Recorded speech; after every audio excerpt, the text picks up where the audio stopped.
Hello. So surprised to be here, as originally I had made a post like 3 hours ago saying that there was no show tonight. My co-host was stuck doing a task that he will explain later. But for now, I'm your host, Jason Miles, here for another episode of Beyond the Red Zone, our very own sports show that is dedicated to in-depth coverage of sports. At least that's what we tell ourselves every time we do this show. For our returning listeners, subscribers, and especially our patrons, hell yes! So glad you guys are back for this one. You guys are the driving force behind the TIR machine. We couldn't do this without you. For those new to the channel, welcome. If you do enjoy this type of programming, please hit like, hit subscribe. It's a passive gesture that goes a long way in promoting the channel, making sure we can continue to do this kind of sports coverage, the hard-hitting coverage that you guys miss on the normal shows. Also, for viewers of the main show, we will not be back tomorrow. It's a big family holiday for you people. So we won't be doing our normal TIR program, but for our patrons and paid YouTube subscribers, we'll be kicking off our new holiday season tradition, which is the Jay's Fuck You, It's a Christmas movie night. We'll start the seasonal movie fest with the 1987 Yuletide classic, Lethal Weapon. If this movie is not a part of your holiday rituals, you're a horrible person, you hate puppies, smiles, Santa, enjoy. Now, if you appreciate all of these shows, the wide variety of topics that we cover, and you want to join us for these movie nights and champagne rooms, then you should become a patron or a paid YouTube subscriber. You'll get access to the champagne rooms and movie nights, and get the satisfaction of knowing that your small pledge is a large part of making sure this insanity can continue. Now, on to the show. I don't want to say I told you so, but I told you so. Shedeur Sanders got his first NFL start and became the first Browns quarterback to win his debut with the team since 1995. 1995. That was my senior year of high school, 30 years ago. Bill Clinton was still known as America's first black president. Thanks, Toni Morrison. Batman Forever and Toy Story were dominating the box office. Seinfeld was reaching peak viewership. MTV was still playing videos instead of exploitive reality shows. Jerry Springer and Ricky Lake were must-see television. The PlayStation 1 had just hit the shelves. Most people were only beginning to explore this new thing called the World Wide Web as the .com era kicked off. Windows 95 launched. And before Labubu, we were losing our minds over Beanie Babies. Also 1995, on tragedy, Oklahoma City reminded Americans that the enemy we feared wasn't some distant Cold War specter. He was here at home. So the Browns win isn't just about Shedeur Sanders. It's about a franchise finally experiencing something it hasn't had in a generation. Hope. Browns fans have survived on cope for decades. Suddenly, they have something real. And Sanders' performance has, at least for this week, quieted a lot of talk about all-world defensive end Myles Garrett wanting to leave. The look of shock and wonder in Garrett's eyes as Sanders uncorked a perfect 60-yard bomb on the run said it all. He saw something he'd never witnessed his entire tenure with the team. Now, with that out of the way, let me bring in my co-host and let's talk some sports before I clutter your algorithms with the sinful salaciousness that is my Instagram feed. Please welcome Mac. Hey, everybody. Like Jason said, I wasn't supposed to be here. Before we get into Shedeur talk, so around 2:30, I text Jason and I'm like, "Hey, man, not gonna make it." And he goes, "Why?" And I was like, "Well, last week, somebody purchased a Corvette." Hold on, I'm gonna refill my drink here, guys. A $107,000 model. Okay. Jesus Christ. What does that come with? Can we know what it has? Tiptronics shifting and shit like that. Oh, dude, yeah. It's got like an undercarriage that shifts with the road. So like if it senses, like it's got actual radar. What? Yeah, something that Teslas are supposed to have for full self-driving, but they won't use. Tony says, does it have cup holders? Yes, it does. It's got two, Tony. It's got two. But if it realizes that there's going to be like a bumpy road ahead, like it allows the shocks to absorb a little more. It's got one of the most powerful engines that's like allowed on the road for me to purchase. Well, not me, but the old white guy who's 70 and only drives puts 5,000 miles on it before he brings it back the next year and trades it in for another model. Ooh, made that one a little stiff. But so this guy purchased it with a fake ID, fake documents, and it gets better, Jason. I found out something else about it once I got back to the dealership. Oh God. And he proceeds to disappear with it. And it took the bank 3 days for them to realize, hey, this is all fake. This isn't good. So they call the dealership, and the owner calls it in stolen. Right? Well, right before I texted Jason, the Horry County Sheriff's Department, which is where Myrtle Beach is, calls and said, hey, man, we have your Corvette. And Corey's like, oh, man, phew, thank goodness. And he calls me in the office and he puts the sheriff on speakerphone. And he's like, hey, man, he had it less than a week and he's put 700 miles on it. Damn. So Corey naturally is sweating because legally he can still sell it as new at this point, right? He can. He can. Okay. Yes, he can. And then the deputy goes, yeah, I wouldn't get too excited. It smells like, his exact words were, Cheech and Chong decided to just put the windows up and sit in there for 3 days. And you saw my boss's, the owner, you see his whole soul just leave his body. Oof. You can't get that out of a car? We have a great, what we call atmosphere guy. He sounds like he stages houses. Yeah, he sort of. But he can get smells out of any kind of upholstery, and keep in mind, it's easier to get the bad smell out of a car that has like leather interior. Yeah. Right. Because there's not something for the molecules to sink into. Right. Well, Corvettes have that naturally. But unfortunately, this guy did hotbox the shit out of this car. So my boss looks at me and he's like, you need to get down there right now. And I was like, I have to go get it? I was confused. How did you do it? Was it like a car swap thing? No. What I did is I had to grab a poor kid from detail and drive me down there. Now, keep in mind, the guys in detail are vastly underpaid and treated like shit. So we have this beautiful, rarely driven, which is something to say here in Fayetteville, Dodge Charger with a Hemi in it. That's what you guys took to Myrtle Beach? Yeah. So I talked the owner of the dealership, and I can't use his name, guys, because like you will immediately be able to find him, and I don't want blowback from this because I'm talking about it. So I checked the key out, and my direct boss was like, I know you got to leave, man. I know you got 100 things on your plate. I'm like, don't add more to it right now. Shut the fuck up. Leave me alone. Right. Which were my exact words. I detest this man, my direct report. He might be the dumbest person I've ever worked with. And that's saying something. I did spend 16 years in the infantry.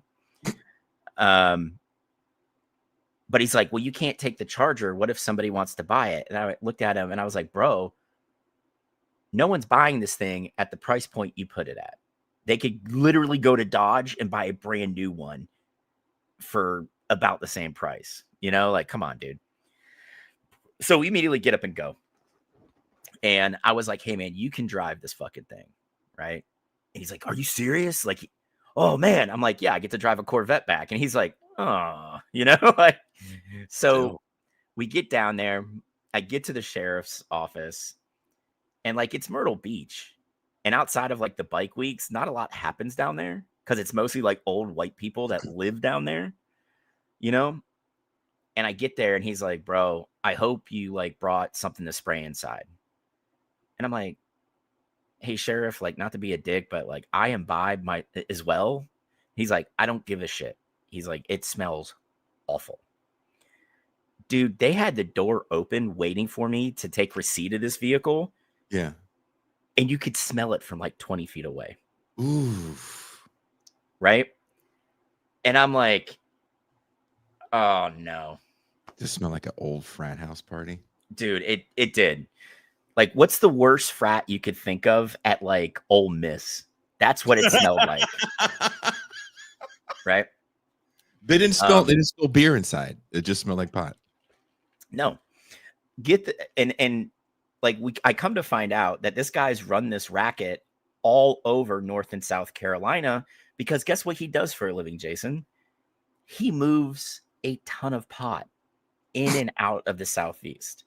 So what he does is he'll go to one dealership, get like a performance sports car, like say a Corvette or a Challenger or whatever the fuck else, right? And then he has another crony go and get like a Suburban, which they then fill up. Like they empty out as much space as they can so they can like hide pot in like all the recesses. So he got the Corvette from us. He got the Suburban from the other Chevy dealership in town. And the Suburban that they found, dude, had 200 pounds of fucking primo weed just hidden all around inside. Really? Yes. So I get the keys. I'm like, fuck me. I notice it's a convertible. It's still kind of nice down here, dude. It was like 65, 70 degrees today. So I put the top down. I put the windows down. I get my phone hooked up to it. And I'm just blasting Wu-Tang the entire time. Right? Hence, Wu-Tang is for the kids. Okay? And coming back, it was mostly like back roads and stuff. Like, you know, if you've lived in the Southeast, like, and Jason, you've toured down here, you know, like it's State Highway 251, but it's just like this old country road. I was doing like 100 almost the entire time, right? And I'd hit like these 2 stoplight towns, still fucking Bring the Ruckus is blaring from this like massive motherfucking ruckus. Yeah, and like all these people are like downtown, just like everything was fine until the colors came. Yeah. Look at this white fella. Listen to that. Listen to that black music. You know, it's almost like that Dave Chappelle thing where he's the blind black racist. Yeah, and white kids pull up behind him. Those. Okay, can I say this though? For me, those were. It was touring in those locales that caused my ex and I, in your fair state of North Carolina, because I remember this vividly, to buy a map at a truck stop. Oh yeah. And from then on, I read maps. I learned how to read a map. I do believe it's a skill that is very important to have, because if you read a map, you can find out how to take an interstate and say what you will about the interstate system and what it's destroyed. Yeah. But man, oh man, driving through highways and state routes, you're talking about going 100 miles an hour and then seeing a sign 20 feet away that says speed limit is 25. Oh, dude, yeah. And see, but the thing is, I wanted to avoid state troopers. No, yeah. Because I was driving a Corvette and I wanted to go fast. I was Ricky Bobby for the evening. But like I got to a gas station, everybody, and I texted Jason. I'm like, hey man, I'm going to make it back. And he was like, what in the actual fuck? How? And I was like, I didn't exactly go slow, you know, but this thing,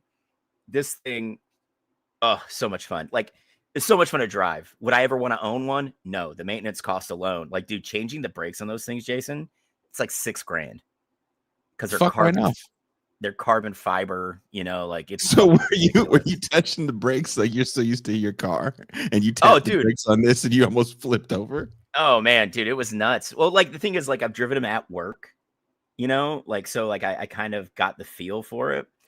But dude, it was so much fun.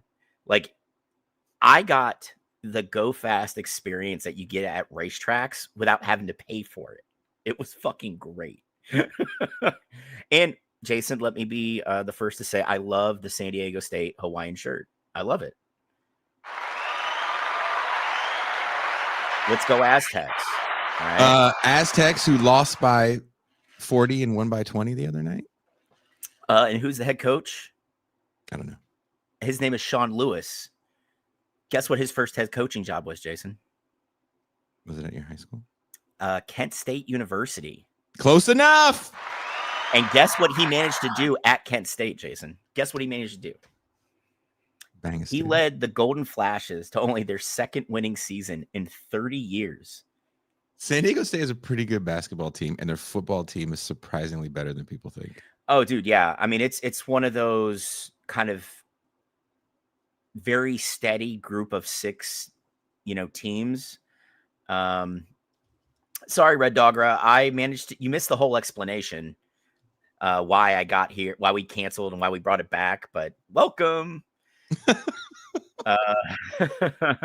It's the start of, it's midway through hate week, Jason, for Ohio State fans. So Red, I love you, but go fuck yourself. And you keep that horrible team from my lips for the evening.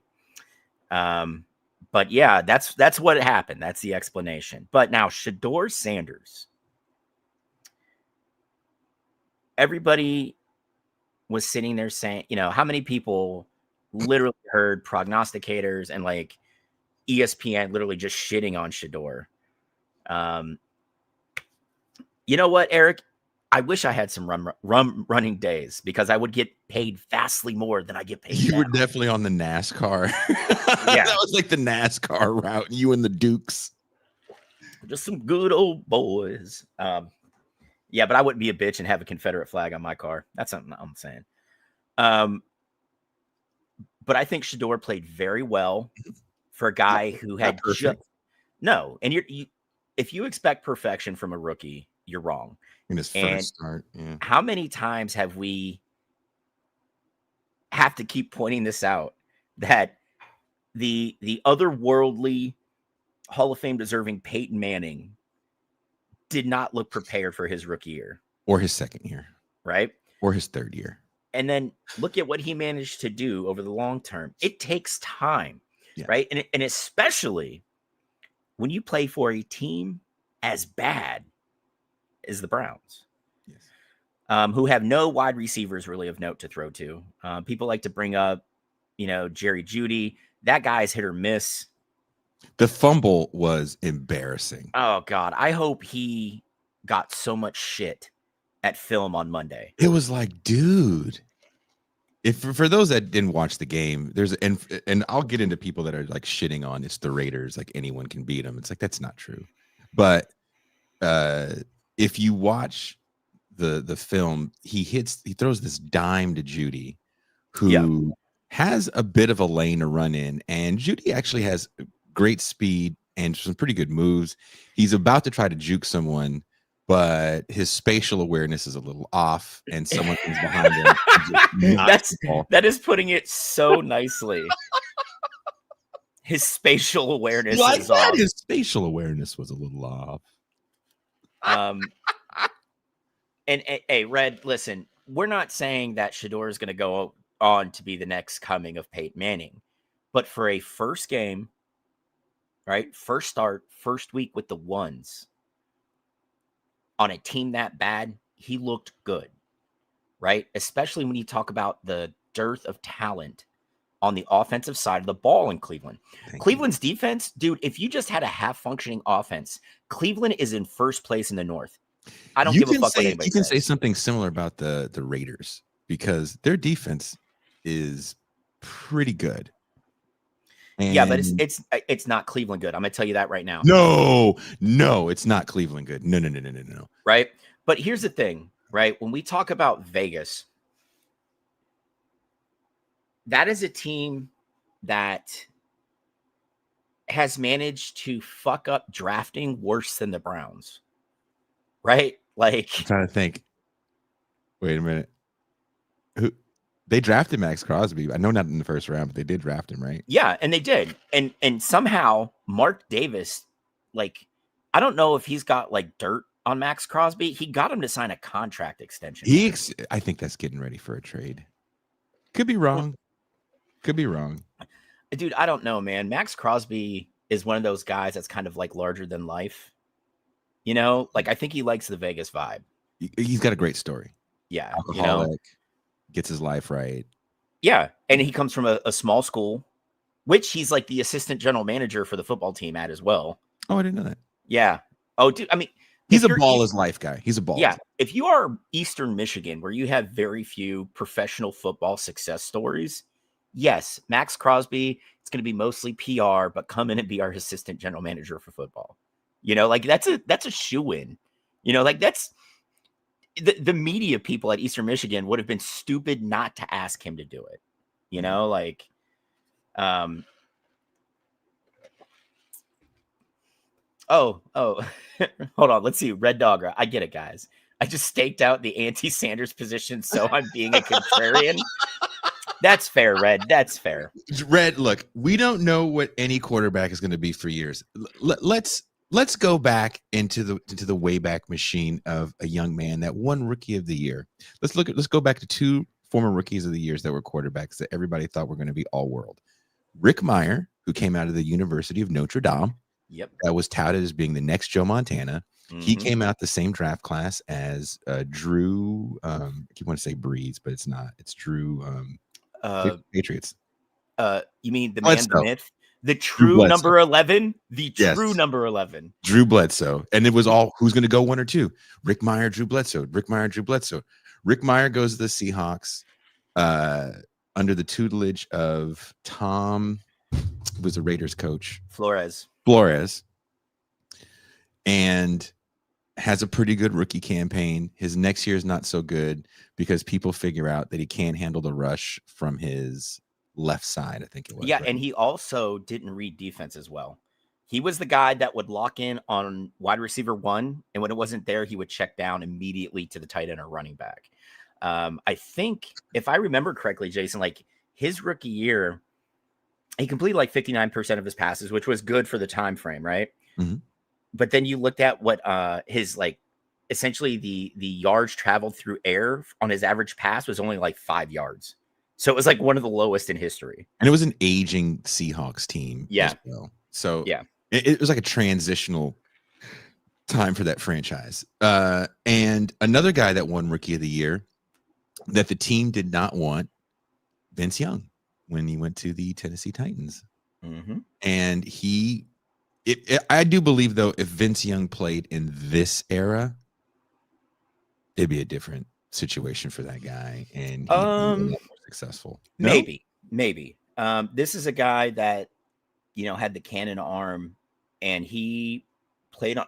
Excuse me, everybody. He played on a Texas team that had wideouts that were burners. Yeah. But like we've said a lot in the pros, you can't count on that because everybody is one of the top 32 people at their position, the starters. You know what I mean? So it's like you have to be able to read defenses, and Vince really struggled with that. I mean, we have to realize that starting in the early 2000s with the adoption of those spread tendencies, you know, that Hal Mummy, Mike Leach spread offense, your offensive coordinator or head coach made your reads for you, right? And they would, you know, before they allowed radios in the helmets, that's what the dickheads with the big signs were doing. They were literally sending your read to you, you know? Everybody thinks that those are the plays. No, dude, that's literally the reads. The coach made the read for you on the sideline, and your backup quarterback held up the big sign to let you know, hey, dude, if the pictures corresponded to something, like if your one receiver's covered, check down to this receiver, you know, that type of thing. And Mac Brown leaned into that heavily at Texas, right? Leaned into it heavily.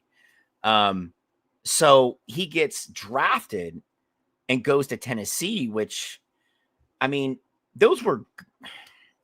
they were okay teams, right? Like, I'm not going to sit here and say they were good. Was They it were competitive. Lindell White and who else was the running back? There was Eddie George still there? No, he was gone by then. No, right? Eddie was gone. It was Lindale White, and because he was like the more bruiser guy, and there was another one, and I can't. Oh, the dude that ran for 2,000 yards. Was his name Chris Brown? Chris Johnson. Chris Johnson. Sorry, Chris Brown. Yeah. Look at me. Oh yeah, I mean Chris Brown's known for just punching Rihanna. Okay. And choke fucking your girlfriend in a VIP meet and greet. Mr. Crash said, as a black PMC, I see Shador hate as a direct attack on my hashtag black excellence. Hashtag he is us.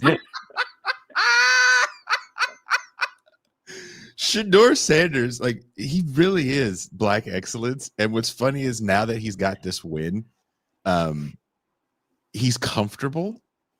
And a comfortable Shador Sanders, to me, is a more lighthearted version of his father. And I think people think he's as serious as his father when he's a lot more lighthearted. He's goofy. He's goofy as shit. Yeah. And the thing is, you know, people that kind of like talk shit about him in the offseason, like leading into the season. And yes, Red Dog, I will agree with that 100%. Yes, Texas USC national championship. That national championship game was phenomenal. Greatest game ever. But this is a guy who said and did everything right. This is a guy who came in after Dylan Gabriel gets hurt and says, dude, I played like shit. I just want my boy Dylan to be okay. Concussions are not something we should laugh about. Like, we need to make sure he's all right. You know, this is a guy who has shown how good of a teammate he is, because the press would sit there. I mean, let's face it. He's the most covered third string quarterback ever at the time. And he was just like, why are you guys talking to me? Dylan's starting this week. Go talk to him. He's like, I'm prepared if coach needs me, right? Like, he's doing everything he's supposed to do. And I get it. You know, we've spoken heavily about, like, you know, these kids are prepped from a very young age to be ready for media, right? But like, he is literally showing it. He's not like, oh, I'm the third string, I'm gonna go fuck around. He got a speeding ticket in the offseason. Okay, who in the fuck didn't in a Browns uniform ever? Like, Baker got a couple. Fucking Johnny Manziel made a living, you know, in the Cuyahoga County fucking sheriff's office. You know, like, I love the Johnny Manziel story about how that fool was just not looking at him and who's the guy, Jamarcus Russell, are the best stories about people. Oh yeah. Oh, hold on, before we go on. So Shador is the first Browns rookie quarterback to win his first start since 95. I'm going to put a little trivia out here for chat. Who was the last guy as the Browns quarterback to win his first start in 1905? Who was it? His name is Eric. Don't. You know why I know that? You know why, can I tell you why I know that? Can I tell you why I know that? Sure.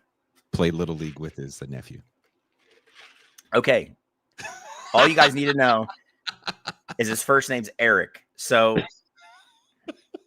since Jason spoiled Rambler! There we go, Rambler. It was Eric Zier. Eric Zier. Yeah. Third round draft pick who then traveled to Baltimore when the Browns left. Yeah, his nephew was a beast, Billy Zier. Shout out Billy Zier. I mean, the thing is, I think Shador had a good game. I think he's going to get more comfortable playing with the ones.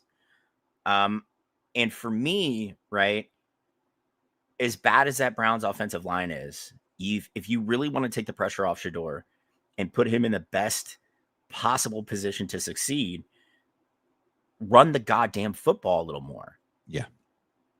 All right.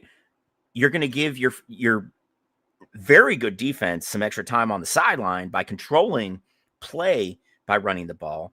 Okay. Like, I think Shador's sweet spot right now, 20 to 25 passes, no more than that. Just leave it right there. Run the ball. Oh, yeah. Red Dogra. Okay. Even if Sanders is good, I'm confident that the Browns will ruin him. You're absolutely correct, Red Dogra.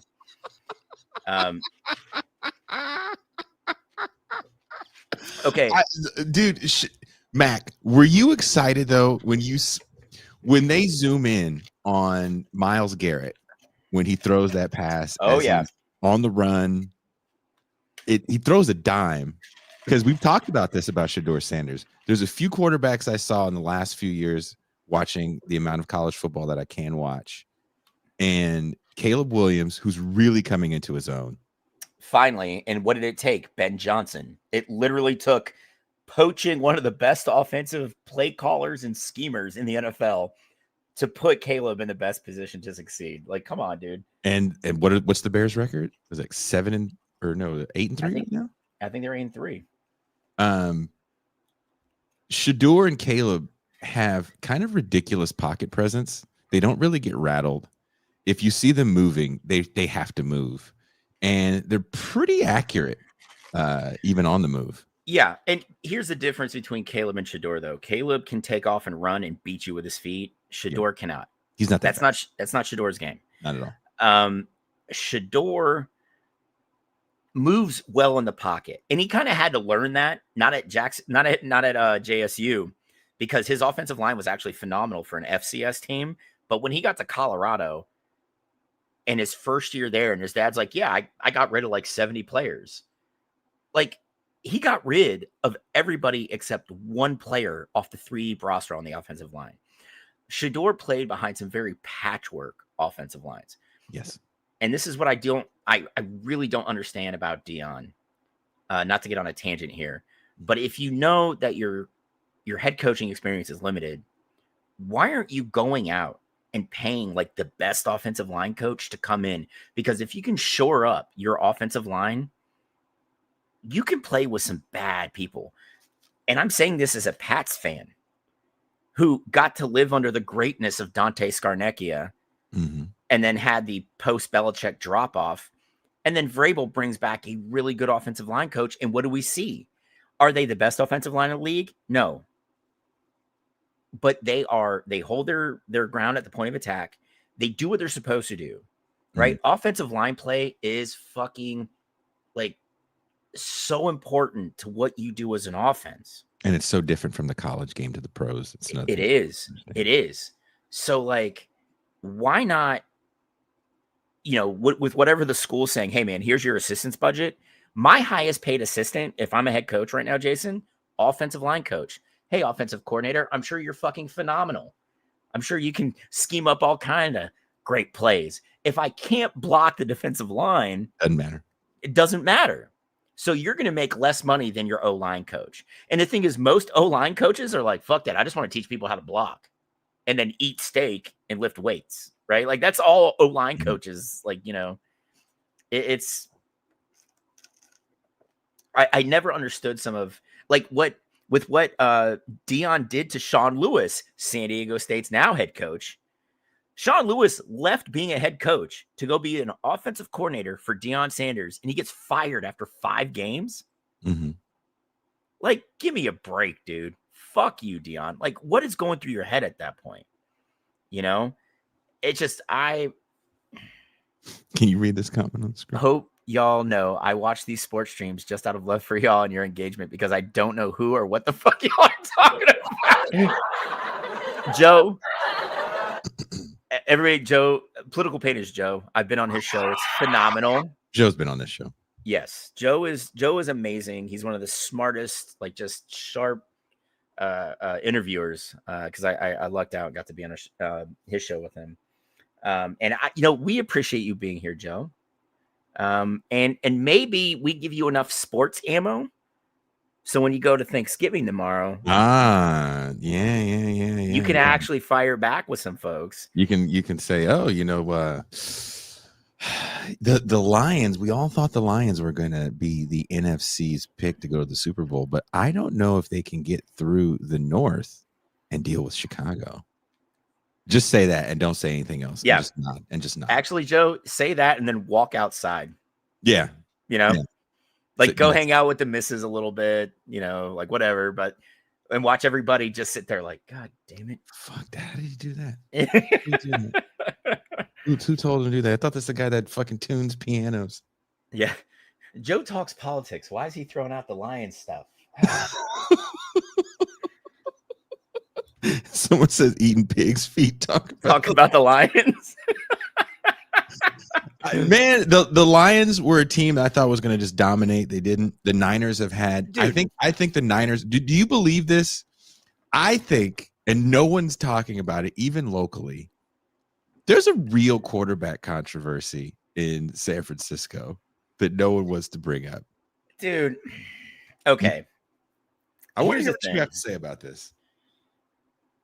Mac Jones is a talented quarterback. I think you have to be talented to play for Saban because he's the first guy to literally be like, you don't want to play hard for me and put up numbers. I'll pull your ass and get the next 5-star up, but I think Brock Purdy should get the benefit of the doubt, man. Before this season, when he himself took a pretty gnarly injury, and think about what was his rookie year, Jason, when he like fucked up his arm so bad, he's playing out there one-armed. But wouldn't you say this is more of a testament to how good of a coach Kyle Shanahan is? The guy literally loses everybody. And I think that has more to do with like San Francisco's strength and conditioning program, which I think is bad. That's why you have all these injuries all the fucking time. Every year. Yeah. But he still manages to like stay in first place of the NFC West. Well, I mean, dude, he's not far off. I mean, you know what I mean? The Rams are a juggernaut right now in the NFC. Dude, they are what, 1 game up on the Niners? Two? Right? The Rams they only got 2 losses. Yeah. What are the Niners at? Ooh, they got 4 or 5 losses. Wait, is it 4 or 5? I haven't even looked at this. Let's pull it up. Keep talking. I'll pull it up. Okay. But like the fact that he's got him within like shooting distance of the Rams is something else. Like I think Kyle Shanahan might be one of the best coaches in the NFL. And it's just like, dude, how do you do this with, the injuries that they constantly have to big names? Like Brandon Ayuk hasn't played all year, right? Niners are in 3rd place, behind the Seahawks, behind the Sam Darnold-led Seahawks. And we know why the Seahawks are doing well. The same reason the Vikings did well last year. You keep going up to Mrs. Darnold. You lay that dick down. Sam gets fired up because you pleasure her in ways he can't. Because I nut quick. Mm-hmm. Sam Darnold. The Vikings are sitting there scratching their heads. Okay, hold on. Okay. This is another I told you so moment, is it not? We both, when we were talking about the draft, the Vikings taking JJ fucking McCarthy that high in the very first round when he did nothing to win games for Michigan. Nothing. He played behind a phenomenal offensive line. Yep. Had phenomenal running backs, right? And the defense was, I mean, we can give Harbaugh shit all day, and I will, especially this week. But you can never say his defenses are not well. In college, his defenses weren't well coached. They were phenomenal, right? JJ McCarthy is like that guy.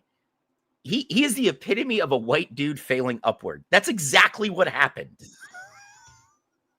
He put up very pedestrian numbers. There were games where he didn't throw a touchdown pass and the team won by 1 million. He didn't have to win games. There's some statistics in college football, and I do want to bring this to your attention, Mac. I forgot to send you this video. There was this cat that was breaking down some quarterback film, and he was breaking down the difference between the NFL and college. And he said the big differences are kind of glaring. And he said one of which is the hashes. The hashes in college are much further apart. The splits are much further apart. Yep. And the plays are usually designed around these hash splits. And there's a lot more sideways movement. And there's a rule in college that doesn't exist in the NFL. And that big rule is that offensive linemen can move forward so many yards. I think it's 5 yards. Yeah. So the play action out of the shotgun is a lot more effective for the run game. The run game in the NFL out of shotgun is not as effective. The play action game in college is a lot more effective because of the effectiveness of offensive linemen being able to run 5 yards out. You only got a yard in the NFL.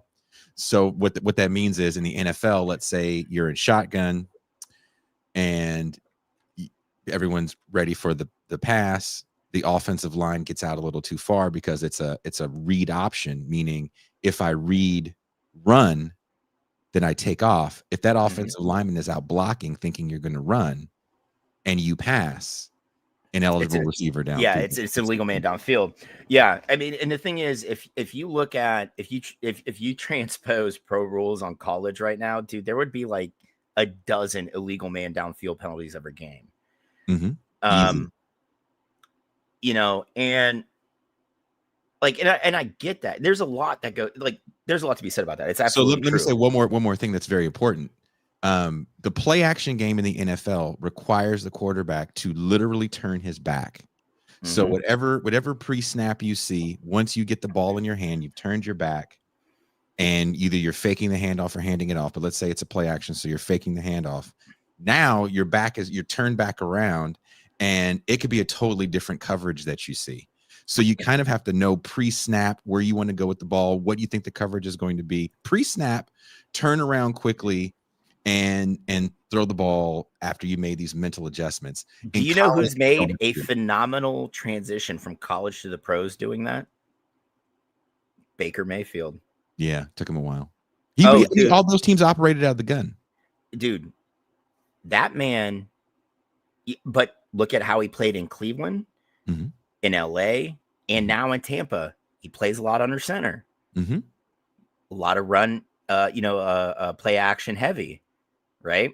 Which Stefanski should have done. You got to think he had Kareem Hunt and Nick Chubb before that horrific injury, and he did not run enough play action for Baker, right? But look at what Baker's managed to do. Like, he's reinvented himself, and I guarantee you right now that Andrew Berry, the general manager of Cleveland, is sitting there like, I fucked up, y'all. I fucked up real bad. But would you agree, though, that the quote unquote fuck up and why we're seeing all these quarterbacks finally play well has a lot to do with the fact that these were guys that played primarily out of the gun. Again, they didn't have to make these adjustments. You're throwing the ball sideways and putting up crazy numbers. One of the guys in the discussion for Heisman is his name Fernando? What is his name? Mendoza out of Indiana. And keep on, he went to Cal last year. Yeah. But this is a guy that is operating out of shotgun, has huge windows, and most of his throws are screen passes that get taken further. So you can't do that in the pros. You're going to have to get under center. There's a reason why these guys like JJ McCarthy are getting under center and just feeling lost. And a lot of it's because they literally have to relearn the position in an off season. Yes. And here's the thing. JJ played under center quite a bit in Michigan. Harbaugh was a pro style guy at Michigan. Like, the dude ran a fullback and 2 tight end sets. Like, he did not, like, he coached the way he played. Right. So JJ didn't get drafted where he was ignorant of playing under center. You know, it wasn't a big learning curve for him the way it's going to be for Mendoza, the way it was for Shador, who played primarily out of shotgun. You know, he just wasn't deserving. And I'm going to say it. I don't give a shit because, let's face it, we've got, Jason and I do good numbers here on Beyond the Red Zone, which I'm very proud of. But like, we're not Jim Rome here, right? Like, we don't get those kind of numbers. But McCarthy should never have been taken in the first round. That kid was a developmental project if there ever was one, right? But you take him at 10 overall? Like, are you fucking high? Red, already pointed out, Red Dogra, who I love you, brother. And first off, I love the International Brigade flag there. If you guys haven't watched our show from last Saturday, go watch it. It was rad as shit. And no, before I go on, Red, I don't think Saban's going to win the Heisman.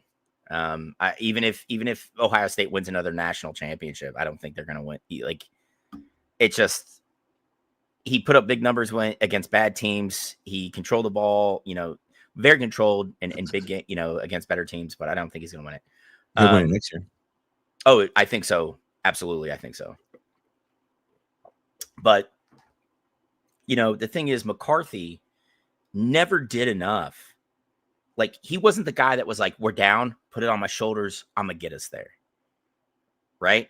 And I don't think it's because he didn't know how to do it. He's just not good enough to do it. Right? You look at what the Vikings did last year with Sam Darnold. And yeah, we give him a lot of shit. And I know he wears a hood and a pointed cap and a white robe on his off days. I mean, he went on Marshawn Lynch's show. He just looks like a white guy that is mad that the rival fraternity full of poor people beat them in the regatta. Listen, he voted for Trump. That's all we need to know. Damn, okay? He did not. That is not true. He's not Tua.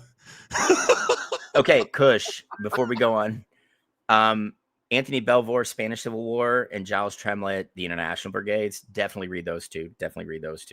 I can't recommend them both enough. They're phenomenally written. What is this in regards to? Because there's an audio show. Last weekend's Saturday show, Jason. Kush asked for recommendations about the Spanish Civil War. International. But I got sidetracked. I'm sorry. But no, Darnold has shown, given good coaching and the opportunity, he'll play well. He didn't get that in New York, and neither did the USC quarterback prior to him, and Sanchez, No. But Darnold has shown, the unfortunate thing about Darnold, he did fold in the playoffs. That guy needs to get a playoff win to kind of have that narrative wiped away. But he's shown, especially look at the connection he has with Jackson Smith and Jigba. And Jigba, it might break 2,000 yards receiving this year. It's kind of crazy. How well that they have kind of meshed. But, you go from Sam Darnold to JJ McCarthy, and it looks like the entire Minnesota organization was behind this move. Everybody got on board with it. We're going to send away a guy that won 13 games last year? Yeah. 14? And got us to the playoffs. And we're going to go with this kid that sat out his entire rookie year because of an injury, and expect the same results. And I'm like, how? You have one of the top receivers in the NFL in Justin Jefferson. Yes. And McCarthy cannot get the ball to him. And he can throw.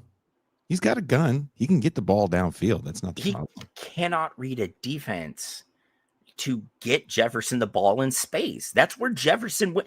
These LSU receivers, how you guys have all seen me talk a lot of shit about OSU being wide receiver U, and we put out some phenomenal wideouts. Yes. It's Sam Ohio State. Sam Darnold's thanking you for one of them right now. Yes. It's Ohio State and LSU tied for number one, and everybody else by a large margin below. Yep. Okay. LSU receivers, they get one step, they're going to fucking torch you. Right? They will. Justin Jefferson is no different. Hit him in stride with one step on the guy covering him, you're going to get giant gains. And McCarthy can't make that read quick enough. He holds on to the ball. Hey, Mr. Crash, you are not kidding. Justin Jefferson is visibly angry every time. But you know what Justin Jefferson hasn't done? He hasn't said a fucking peep to press. No, he's a professional. He's kept his mouth shut. He's going to play. He's going to be the ultimate team player, right? But I guarantee you, every day, this is Justin Jefferson at home. With the same concoction in his cup. Yep.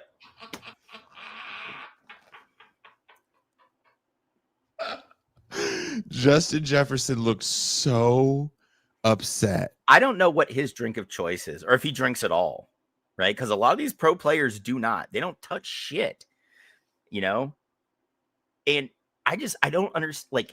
I'm curious as to what Justin Jefferson does. During home games, he goes home after the game, and he just gets to his apartment or his house or his condo, whatever the fuck, wherever Justin Jefferson lives. Okay. And he just like sits into like his favorite chair, because we all have one. The lights are off. He just sits there. If only Sam was here. If only Sam was here. I can forgive the Klan get up hanging in his locker. I just need someone to throw me the ball in stride. That's all I need. Jason Miles would fuck his wife and he'd come out and I'd get 160 yards receiving. I was going to be all pro. I could have been a contender. That's right. Justin Jefferson lives in the cool waters of Lake Minnetonka, just like Prince. Dude. Okay, Ramble Bar. It's crazy to see how the NFC North is kind of flipped. It's crazy to see Caleb Williams in one season look so much better. All the talk about him being a bust. And we have to, again, the way sports media works. Okay, around, first off, this is another right. We told you so. Yeah. Jason and I told you, don't call him a fucking bust. He's literally been through how many offensive coordinators, how many head coaches in his short career? He's not even through 2 seasons yet. Yeah. And then you bring in Ben Johnson, who is one of the best like scheme guys. Like, he's a younger dude, you know, and players have really reacted well to what he's trying to set up in Chicago. Like, that's what you need, man. I'm so tired. Sorry, everybody. I've had a little bit to drink, so I'm going on tangents. But I'm really tired of fucking retreads getting chances all the fucking time, right? Because there's a reason they're a retread. They're obviously not good at their fucking job. Like, if you're a phenomenal coordinator and you keep getting head coaching gigs and you're like sub 500 or 500, and like, dude, just be okay with being a coordinator. There's nothing wrong with that. Nothing at all. Lane Kiffin. I think if you're a sports fan, Jesus, Kush, yes, those are both the books I recommended. Those are both phenomenal. Thank you for putting that out there. Lane Kiffin never took a head coaching job. Not Lane Kiffin. What was his dad name? Monty Kiffin. I'm sorry, everybody. Monty Kiffin never took a head coaching job. Was one of the top defensive coordinators for 30 plus years. You know, like, he knew what he was good at. It's okay to be a great coordinator. Dante Scarnecchia was with the Patriots for 33 years, Jason. He's like, I'm a phenomenal offensive line coach. I'm going to stick to what I do. You know, like, why are guys like, I mean, I hate to say this, but Steve Spagnuolo, defensive coordinator of the Chiefs, why is he getting more sniffs as a head coach again? Why? You sucked as a head coach. Just make that Chiefs money, call great defenses, and, you know, win Super Bowls. Get a bag full of rings, dude. You know, it's just like I'm afraid we're going to see it again in the college ranks, especially with all the head coaching jobs that are open and are going to open up. You know, it's just, I don't know, man. It's so frustrating.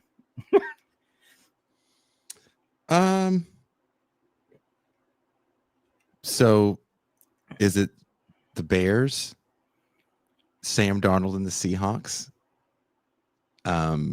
Who else would be Mac Jones and the Niners?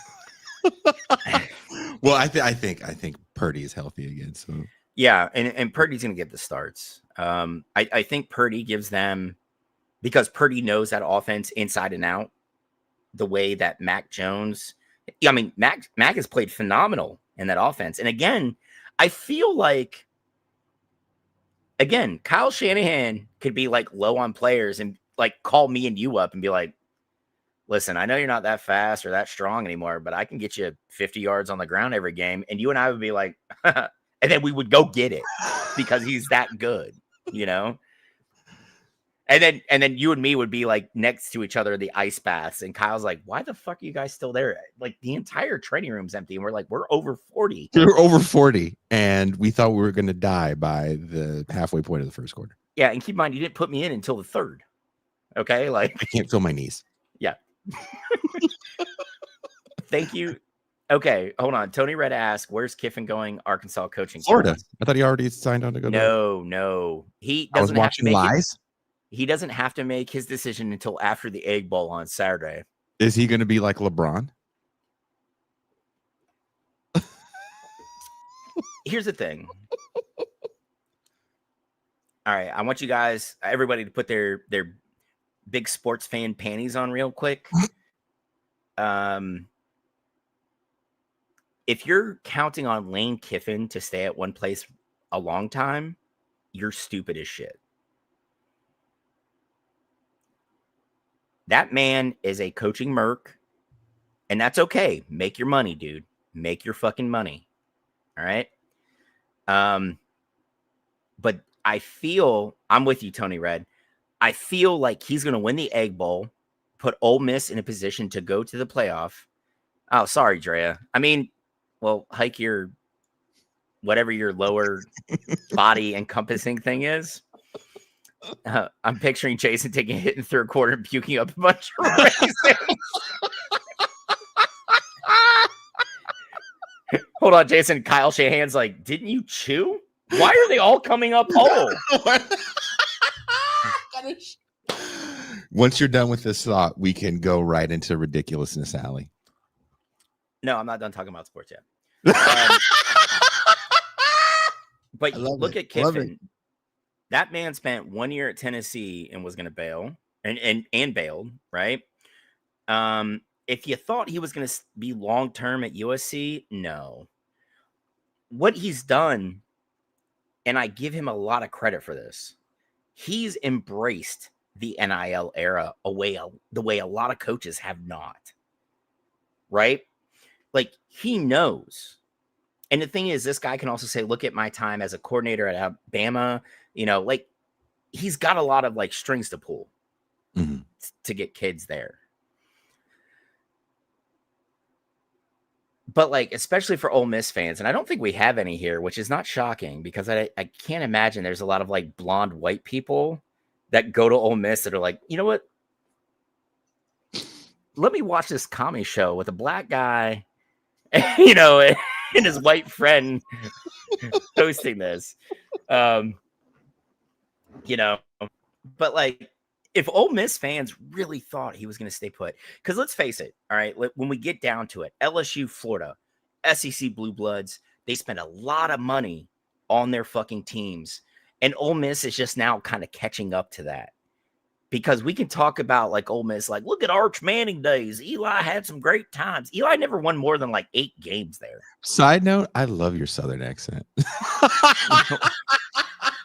For a Yankee, you have the best.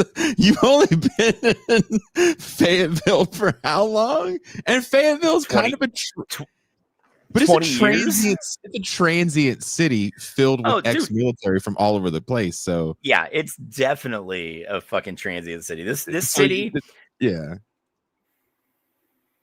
So when Mac does that, what's funny to me, there's certain places in the South you go to where it doesn't have an accent. And Fayetteville, you'll meet people and you're like, dude, are you from the Bay? They're like, yeah, I'm from the Bay. I just, I was stationed here and I just stayed. Oh, yeah. Jeep. And yeah. Or you get people like from the Gulf, just accent thick as shit. You can point it out. You get people from, like, Virginia. You can point it out, right? Like, from Ohio. Southern Virginia. Yeah, you can point it out. Like, dude, because this place is a military hub, you hear every accent there ever was. Mm-hmm. You know, but you know, if you think Kiffin is going to stay at Ole Miss, if he's got a job to go to LSU, literally a school where the governor says that athletic director ain't gonna have nothing to do with hiring the next head coach, it's gonna be me. Like, if the governor is like, I'm gonna help pick the head coach, like, dude. LSU, I want you guys to realize during COVID, LSU, like the public university system of Louisiana, almost went bankrupt. LSU spent $56 million on a lazy river that's on campus. In Baton Rouge. You know? But like, if you think for 1 second that Lane Kiffin was going to stay at Ole Miss when he can go to LSU or Florida, like tentpole universities of the SEC, where Ole Miss is not, people are like, well, Ole Miss has been there forever. It doesn't matter. Ole Miss hasn't had the history of success that LSU and Florida have had. It's going to come down to a bidding war between those two. And I am very interested to see what Kiffin does after the game on Saturday. Because he's going to put up 1,000,000 points against Mississippi State, right? It's going to happen. And Snackway, you are not kidding. Universities are not water parks. It's really hot there, though. Yeah. Yeah. No, the students really do need a lazy river on campus. But, you know, like, I will be shocked if Kiffin stays put, because some of the contract, like some of the reporting, because you guys, I pay for The Athletic, give me shit later. I just enjoy the website. Like, there are people coming out saying like LSU is getting ready to commit $98 million over a 7-year contract for him to go to LSU. That is stupid when you have one of the worst school districts in the union. Dude, and this is what kills me. People are like, well, the university doesn't pay it. Yes, they fucking do. He's a state employee. Boosters get involved when buyouts are involved, right? So, like, if you want, well, Brian Kelly to go away, that's when boosters pony up. And I don't know if you saw, LSU withdrew their lawsuit and said, we're firing you without cause. So now they're on the hook for $54 million. Again, okay? One of the worst school districts in the union. Yes. But the state, like the university system, is on the hook for the salary while he's employed there. Okay? So in 48 out of 50 states, the football coach at the university, or the football or basketball coach at their flagship university, is the highest paid state employee. It's disgusting. Yes, it's fucking gross. And you know what else Louisiana lost? Do you want to know what else Louisiana lost? A fucking treasure in Lafayette? The Civil War? Wow, what a dick. Just like a fucking Yankee. Well, yeah, absolutely. They lost the all-you-can-eat Popeyes. Well, you know. Have you ever been to an all-you-can-eat Popeyes? No. Exactly. But I do enjoy Popeyes more than Chick-fil-A, which gives me a lot of hate down here. Go to the all-you-can-eat. Well, you can't go to the all-you-can-eat Popeyes. It doesn't exist anymore. But there was a time in this great country where you could walk into Popeyes and pick the kind of chicken you wanted. All you can eat. Biscuits, all you can eat. Sweet tea, all you can drink. That's when America was great. You want to return America to a great time? Give us all you can eat Popeyes and not the white man's KFC. Because that shit is trash. Okay, first off, you only go to KFC if you're horribly constipated and just need your shit. So there's no Popeyes here in Mexico, but there's KFC. And if you say fried chicken here, people look at you and they go, KFC. And I go, no. That's gringo chicken. And they just look at you and they just, KFC. So there's a place called Papayón, which is kind of like a mall, this is a shopping center. Mm-hmm. And I was going there because that's where the Walmart is. I had to get something that only Walmart had. And I'm trying to drive in, and for some reason, there's traffic. The one reason I love living here, there's never traffic for anything. Parade, there's no traffic. Just you could drive through a parade, nobody gives a shit. But there's traffic. You know why there's traffic, Mac? Because they fucking opened a new KFC. And there was probably, I wish I was joking, 1,000 people. There was a line out the door all the way. I was like, it's the worst. If you look, pop. Okay, hold on. Dear people that run Popeyes.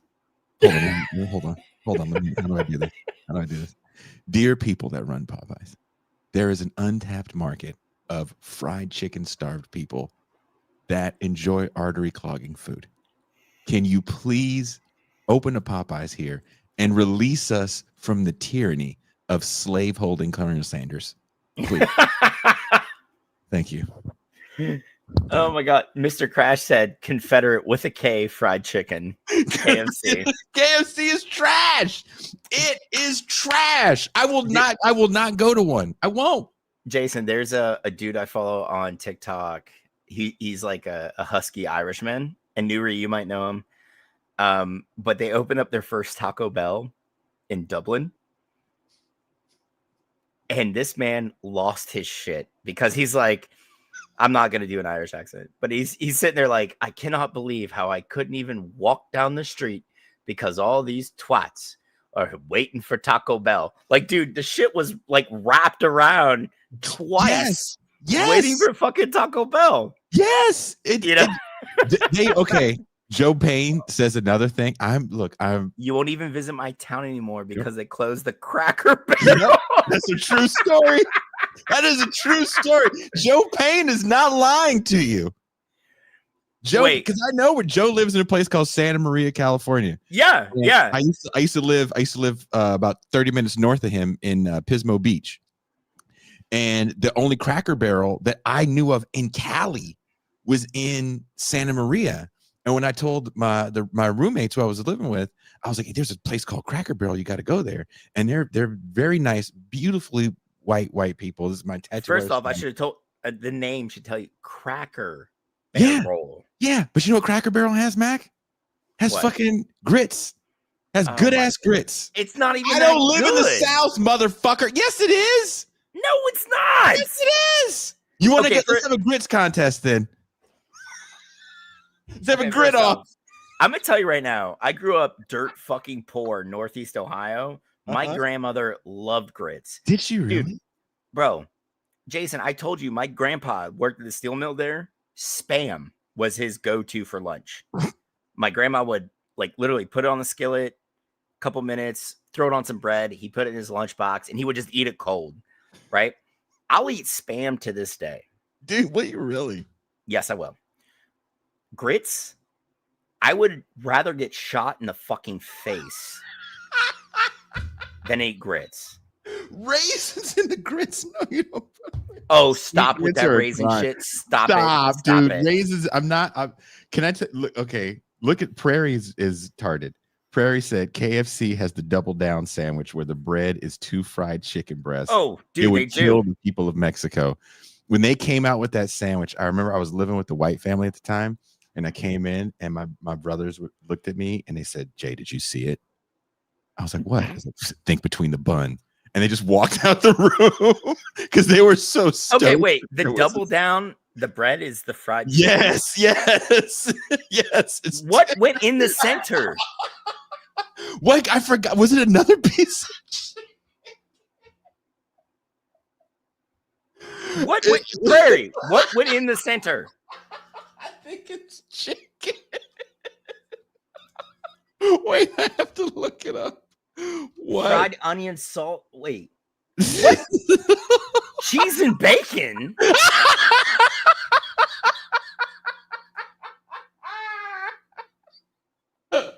Prairie, that killed half the people that ate it in the U.S. We were so stoked. Okay, hold on. Charles Go said first they came for Carolina barbecue and now grits. Mac is about to be forcefully removed from the South. First they came for the Carolina barbecue sauce. Charles goes, Carolina barbecue is not fucking barbecue. It's unseasoned protein that they drowned in vinegar, and it tastes like absolute asshole. It is not my favorite thing. Jason, just say it's not good. It's okay to say that. I don't want to go to Carolina and have some man, playing with some straw. You, the colored fella, is saying my food is bullshit. Jason shows up in North Carolina. He just meets the guy playing a banjo, like, I saw you, son, talking shit about Carolina barbecue. I know we can't do nothing but pulled pork. What about ribs? Fuck ribs. I don't need no ribs. What about brisket? Brisket? No. Pulled pork, drowned in vinegar, Drowned. If as a barbecue connoisseur, Hold on. Drea said it best. Carolina barbecue is icky. It is icky. that's fair. Shout out to Drea. Can I say something about Drea? Can I say this about Drea? Can I say, Drea, stop me if this is embarrassing. So I said to everyone, and I'll say this again, there are things that I enjoy. I know you people hate, and I know you people get it. And I said, if you get a fruitcake and you hate fruitcake, mail it to me. I will fuck that shit up. I love fruitcake. They don't have it down here. It's not really a thing here. And when it was Halloween, I was like, I love Reese's Pieces. I'm like, fucking T, and you can't get Reese's Pieces here. Really? And oh my God, that's tragic, dude. You can get the cups, but you can't get Reese's Pieces. And then at the flea market, there's just random Reese's things that they'll have because it's always like a closeout from somewhere that's like 5 years old. So it's like, oh, I didn't know they made green tea Reese's cups with almonds. That sounds awful, by the way. Just some goofy shit you didn't know was a thing. No, that sounds bad, man. That's so Drea sent me a box of Reese's Pieces, which I am still eating. Thank you very much. And like random candy from her hood. First off, Drea, thank you for being a fucking bro. Because when my boy Jason is not just munching on like carrot and raisin salads, he needs his peanut butter and chocolate fix. Thank you for fixing that. Thank you for that. And I said something about needing to get my son something for Christmas because he was giving me his Christmas wish list. I was walking through the flea market and there's all these people that sell toys. Okay, so Phoenix Joaquin, yeah. Okay, so that's our little man. That's our little man. You know, little dude. I haven't met him, but I know he's dinosaur centric. Dinosaur. Now it's have you seen this thing called Five Nights at Freddy's? Yes, dude. My son is 14, Jason. He likes Five Nights at Freddy's. Loves it. He played all the games. He watched the movie. I have to take him. And first off, my daughter got her license today. So wah. Congratulations on that. Seriously. Oh, dude. She didn't get it the first time because North Carolina has like a weird driving test. Like it's not really a driving test. You have to like do a 3-point turn without hitting the median of the edge of the road. Okay. And like some other shit. But like she got it this time, which I was very proud of her. And keep in mind, I have to take her to a concert to see a band called the Front Bottoms. I don't know. Oh, dude, they're awful, Jason. What kind of music is it? Like electronic bullshit? No, it's like a folksy rock nonsense. Once you said folksy, I didn't want to hear anymore. And they're bad, right? Because like I took her and her friend, I drove to Charlotte, which is 3-hour drive, to see a young woman named Lynn Lapid, who's like a Filipino kind of pop star. And I'm not trying to shit on this girl. She's a phenomenal musician. She's very good at what she does.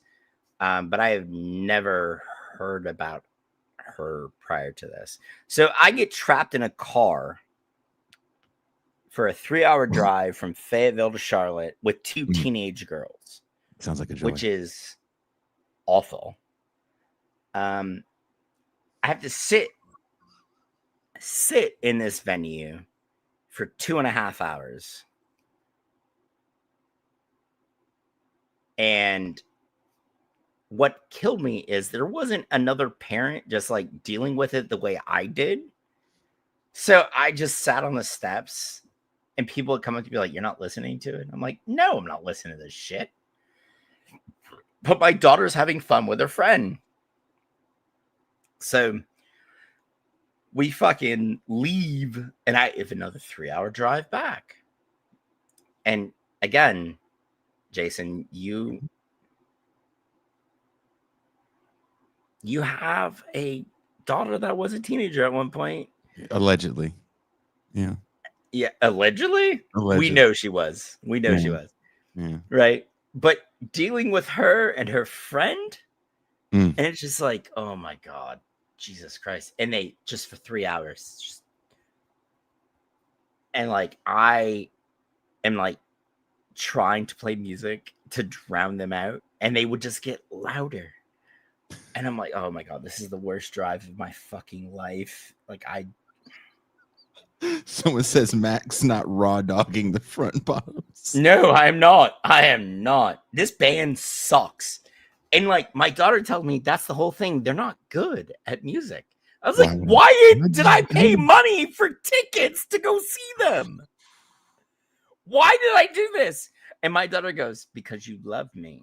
And I was like, oh, I do. I absolutely adore you, kid. Yes, we'll go see this god-awful shitty band with a bad name. Was there a hell of people there? Dude, at that show?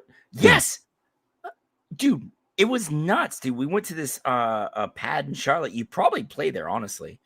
But dude, it was packed to the gills. And I told my daughter, I was like, hey, you're there with Carly, like her friend. And I was like, you need to text me every couple minutes. Sean Moon said you should have delivered a lecture to them on the Spanish Civil War. You see, can I ask one more sports question before we get to prison? Of course, Red. Of course. What's your question, Red? He said before we get to Prison Connect. For those listening to the show later, there's nothing better than me putting Prison Connect photos on the screen and fucking with Mac. But the fact that Mac is, he's got a big gulp Slurpee sized drink, and he's been filling it with vodka.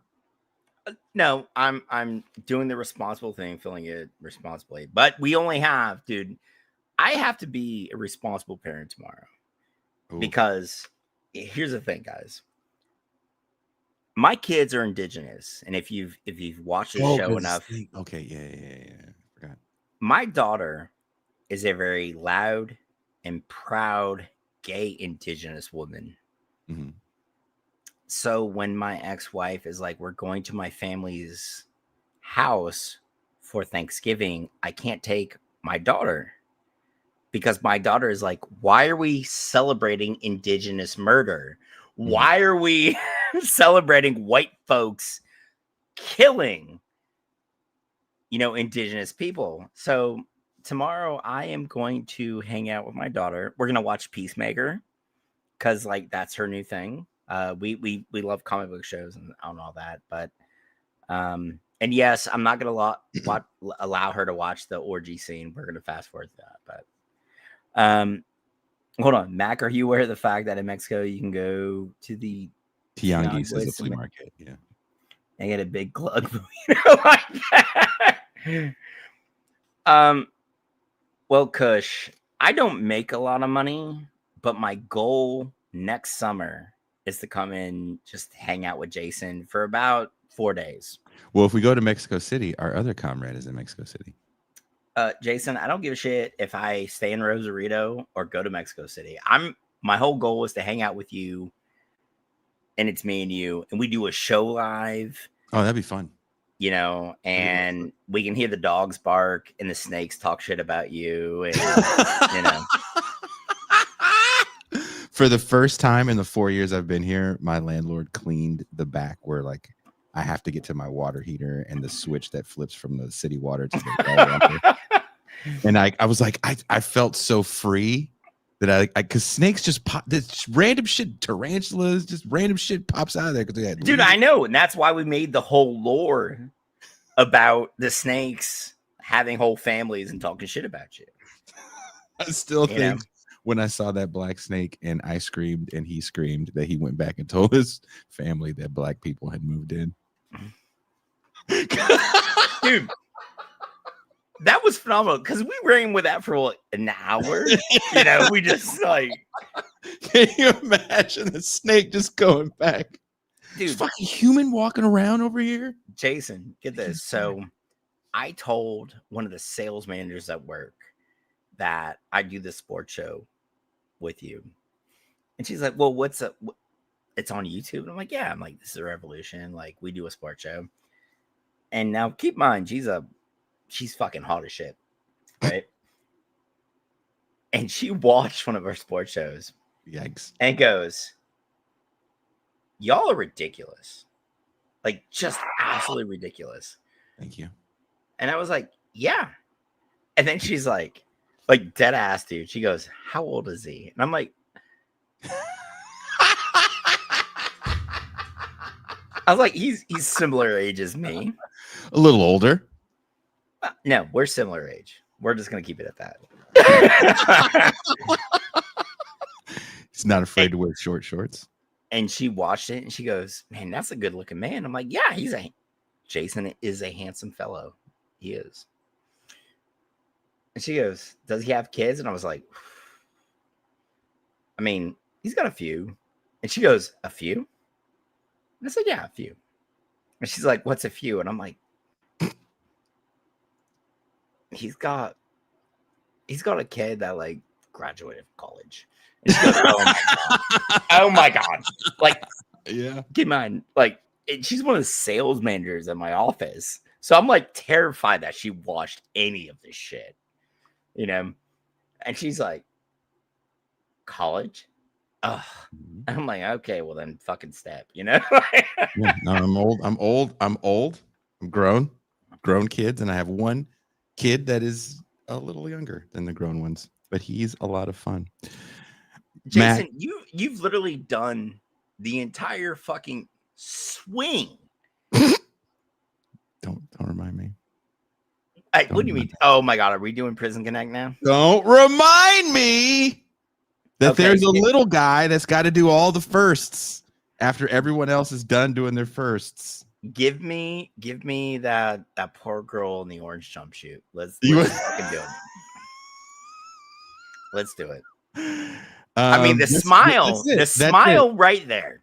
She apparently, she had no license plates and she got stopped for no plates and sending sexual images that were non-consensual. Holy. You only get arrested for that when you're sending it to somebody who's not of age. I think it was to a minor. Who knows? Dude, I heard I didn't believe it was real. This dude walked in on his 14-year-old son getting domed up by his new wife.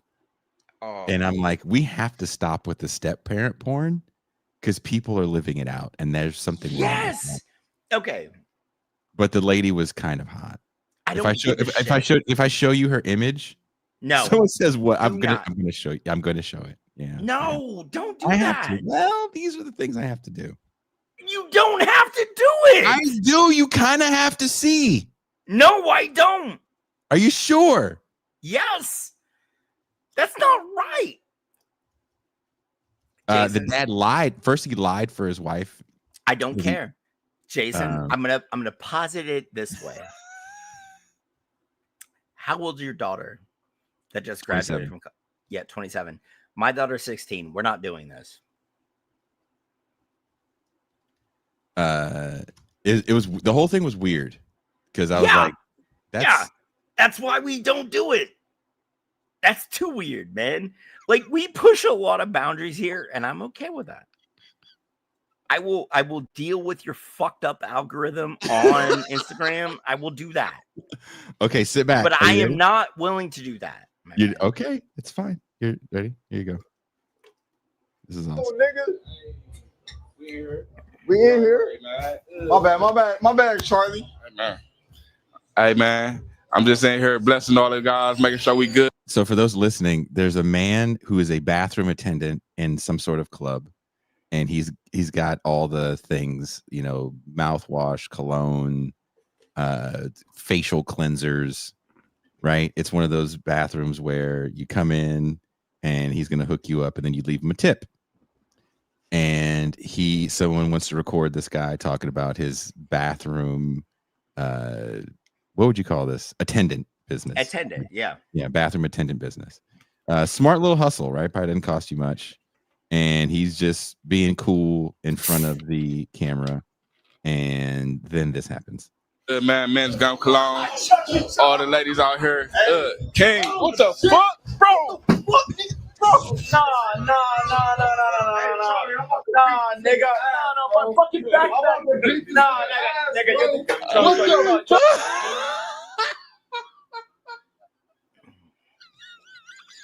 You know what, Jason? I'm glad I'm drinking tonight to deal with this shit.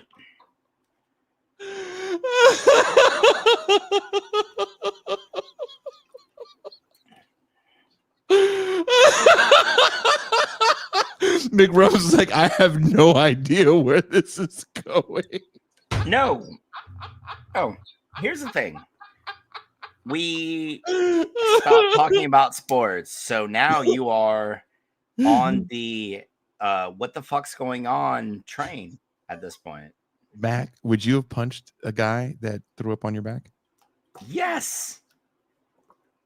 The funny part is that the white dude peeing just doesn't stop peeing and just moves out of the way. Okay, first off,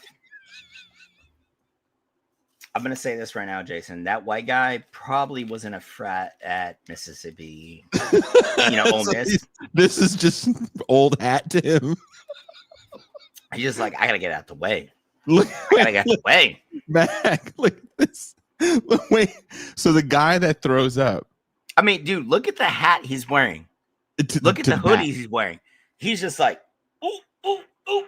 Like, he's trying to get out the way. Hey, bro, we gotta fight, bro. Oh my God.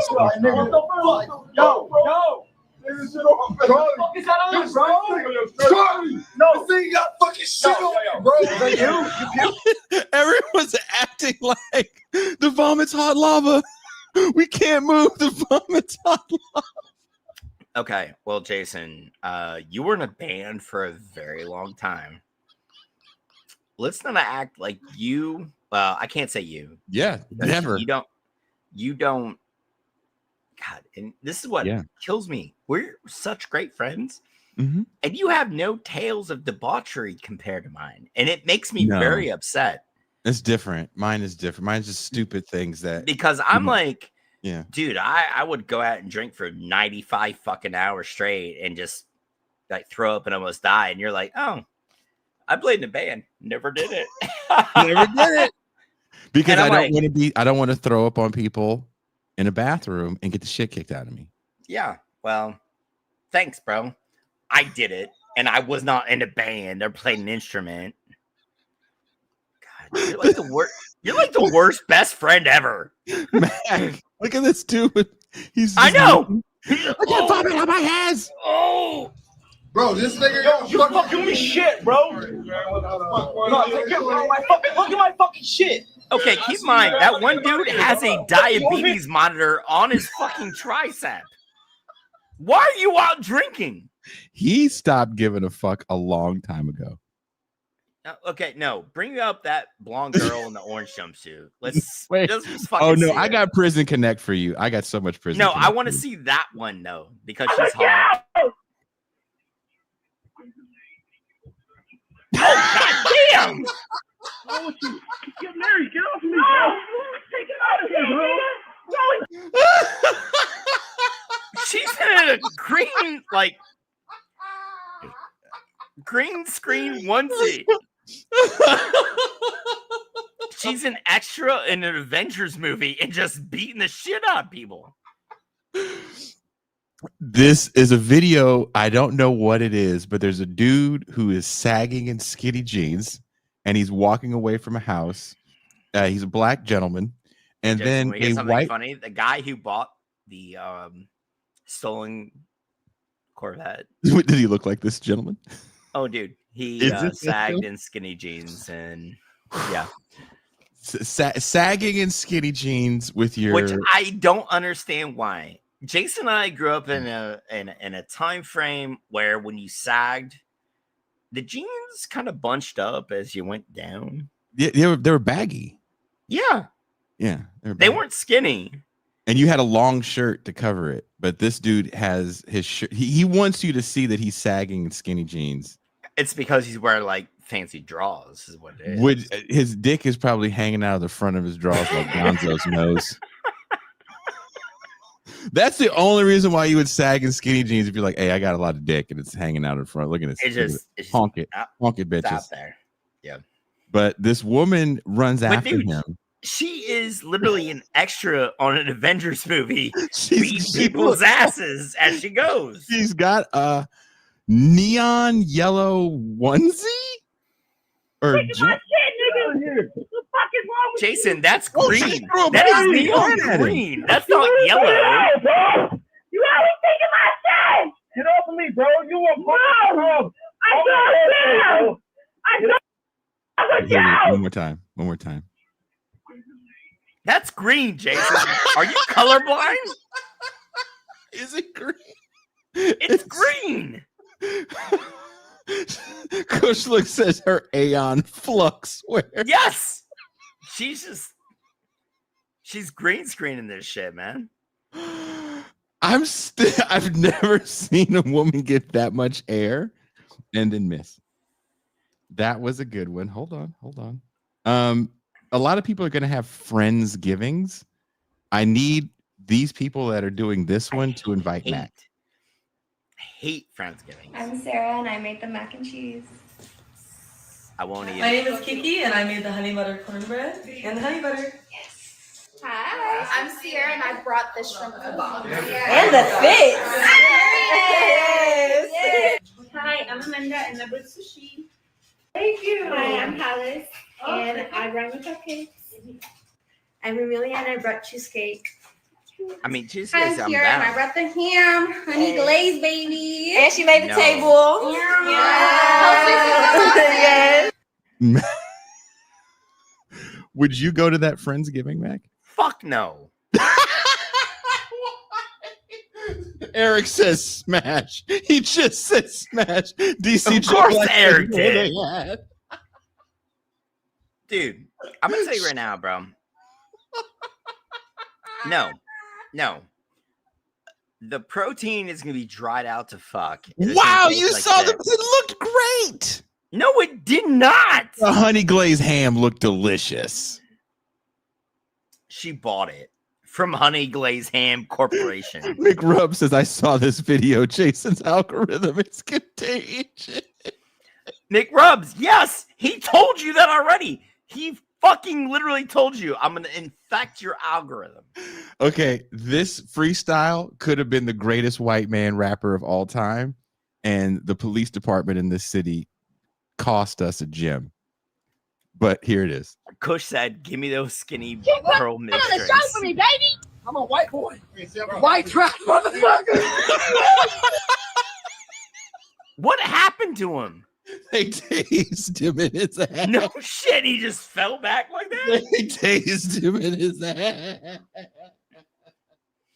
They tased him in his ass.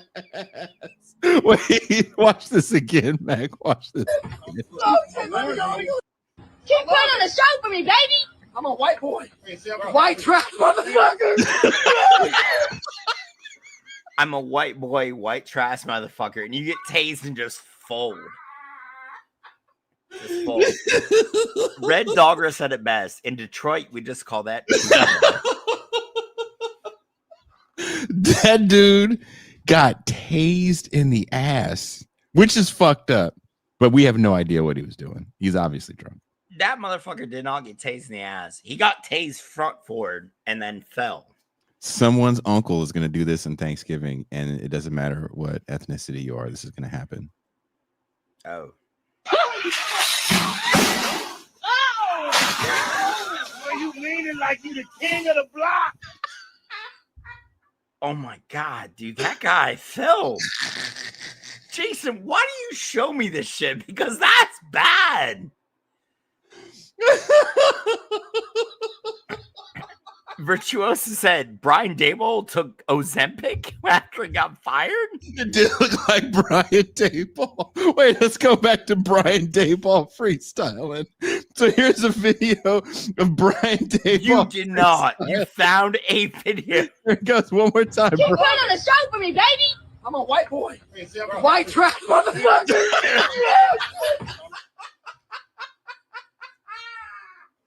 Jason. Oh my God. Fucking worse. When he gets shot in the ass, he goes, motherfucker. Mac, your baby's mom is out again in them streets. You need to tell her to stop doing this in front of the camera. Roll of tape. My homie just sent this to me. He said, if you look at the wall, he thinks that's a blue marble. I said, no, I think it's more of it's a blue pearl granite. Roll of tape. Jason, I'm letting her smack me around a little bit. I saw this. I was like, I'm not even going to send this to Mac. I'm going to wait till the show. Oh, yeah, of course you did. Because you knew that's my thing. This is what I hate about Jason. This is what I hate about this man. He knows I'm a sucker for a fat ass. I am. But fucking see here. Oh my God. Can you imagine if we had MLK on here showing these reels? He's like, oh my God. They're building white women out here like this. You know what, Jason? We need to do a whole fucking like MLK champagne room where you just do MLK doing. They're building white women like. That's what we need. Is this what you get with artificial intelligence?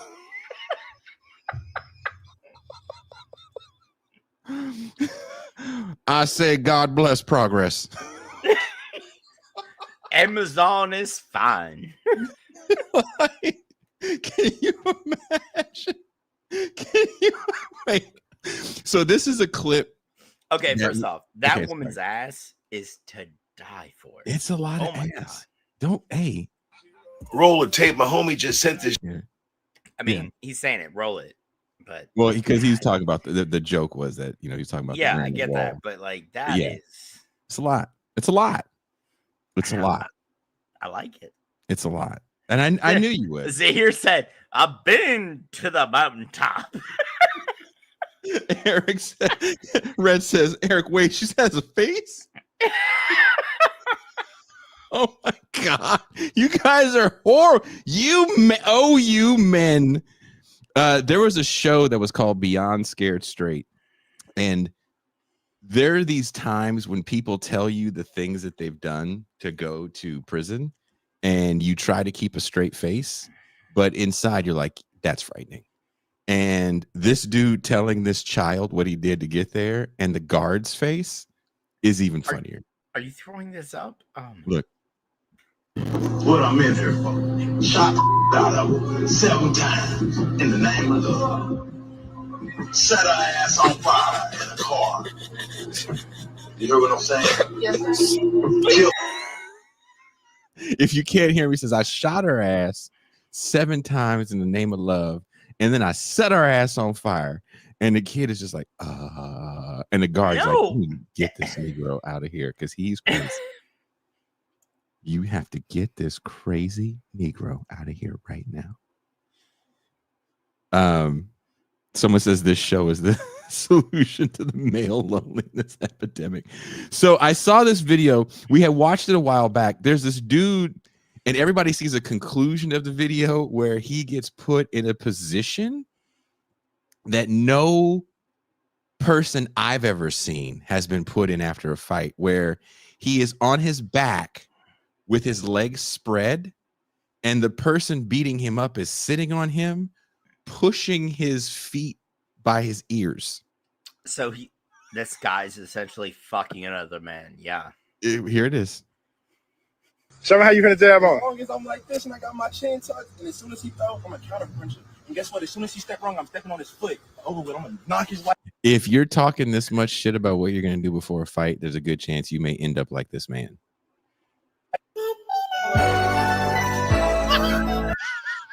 Oh my God. Did I lie? No. Did I lie?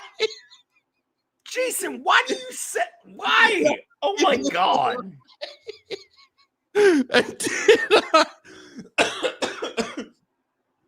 How? Okay. Hold on. Coach is not the first time. No, Kush, you're not wrong. This is not the first time. But how often does everybody see this shit? And Jason's like, I got a fight thing. I'm like, all right, let's go.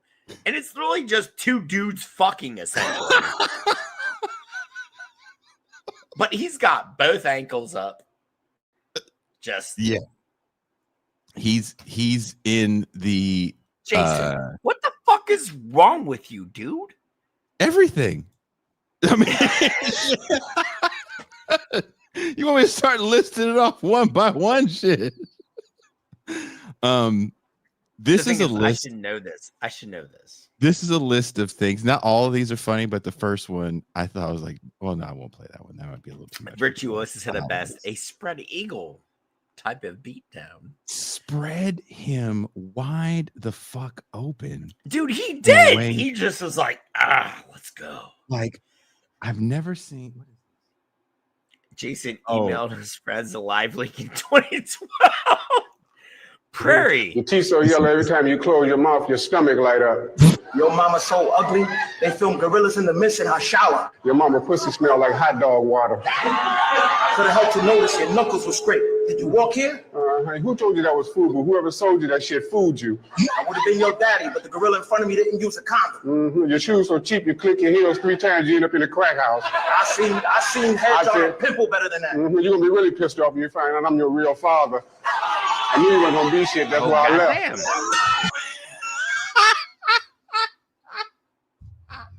That's a thing. People like. This was from like the 2000s. I don't give a shit. That's nonsense. That's mean. He said, I knew he wasn't gonna be shit. That's why I left. Mac. DC Joe Black just said, ouch.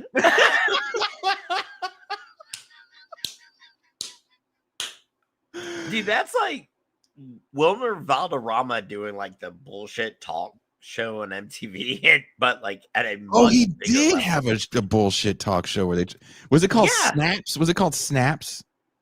It might have been. I don't know, man. That sounds it's Wilmer Valderrama. There you go. Prison Connect for you. Bam. Jason, I can change her. I can change her. No, you can't. Don't. Yes, I can. She is not changed. Dude, she's locked up in Pocatello, Idaho. They all are. They're all in Pocatello, Idaho. This is the best, worst rap I've ever heard in my life because the last line the girl says, this is hilarious, by the way. Pussy little Caesars, cause I keep it hot and ready. We can make a movie, grab the camera like you Freddy. Now the room smell like Thai food, we all hot and sweaty. I sent the tape to your ex cause I'm so fucking petty. She the queen of the sewers, I'm the princess of New Delhi. I don't fuck with her, she can lose the number to my celly. I'm all up with your man and he just bred me. I pissed all in his bed sheets, he thinks that it's so sexy cause oh my god, no!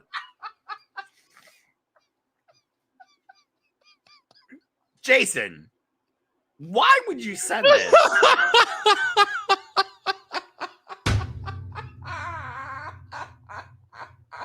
Oh my god.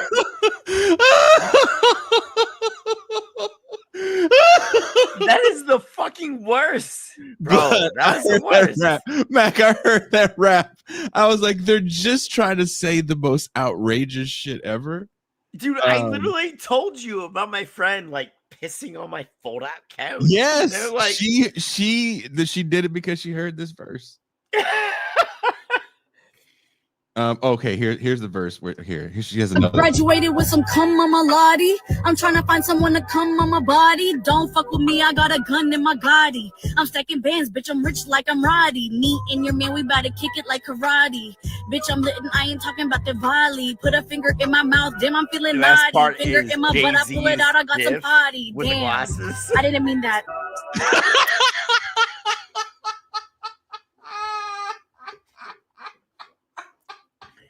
Kansas, it was either this or stepmom head.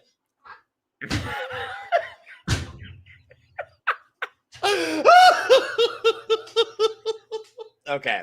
I want everybody to know. We talked about sports for a long time prior to.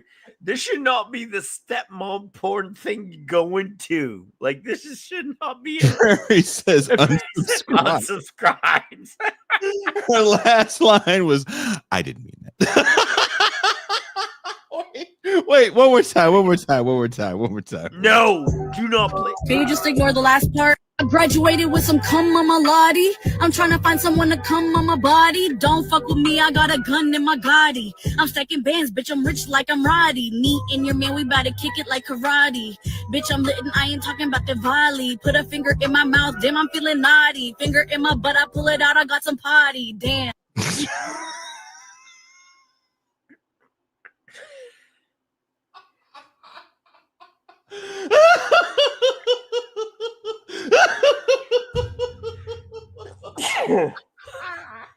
Virtuoso said that shorty looks like a Saudi.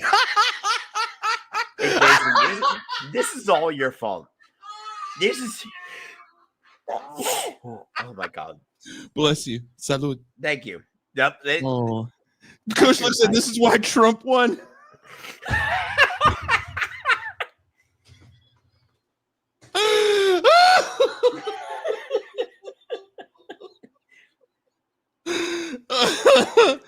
She said, hey, bless you. She was that last line. You got it. Wait, what'd she say? I didn't mean that. Can you just ignore the last part? Can you take away the last part where I said someone stuck a finger up my ass and I said, yeah, there's doo-doo on it? Oh. I didn't watch right now.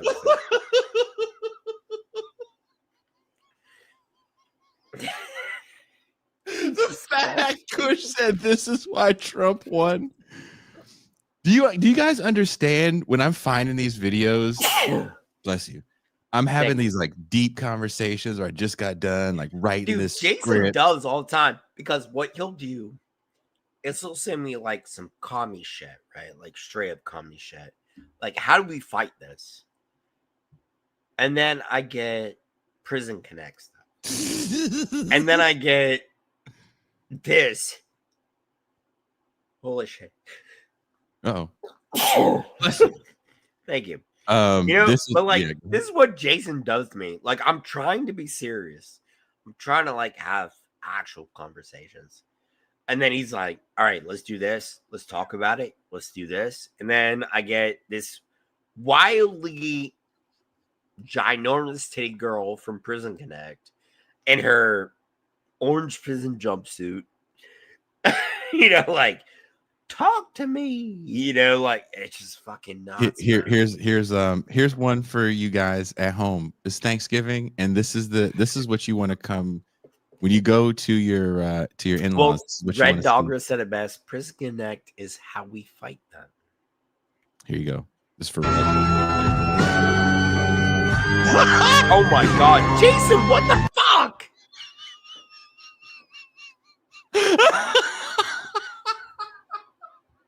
She's cooking something. What is she cooking? Wait. I'm gonna play it again, but I have to. No, that man is talking about something after the fact. There you go. Wait, here it is. Bam! No. Yeah. No. Yeah. Jason, is that what you want? Kushla just said demonetized. Not good. I'm sorry, Prairie. Prairie was like demonetized. I'm done.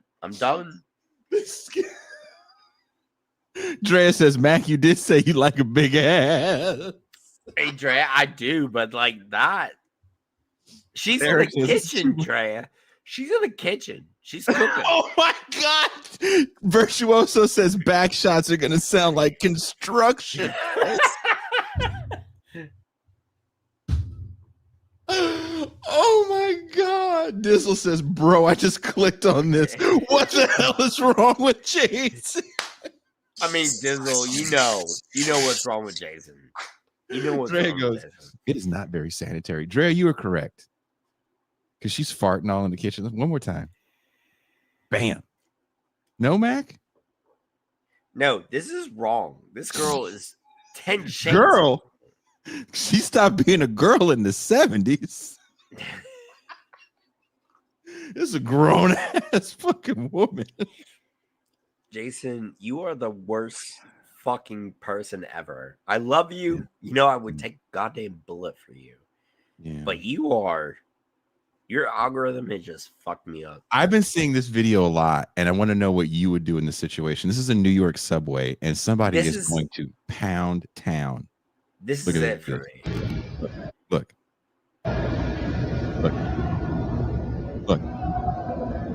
Tearing it up. Tearing it up on the subway.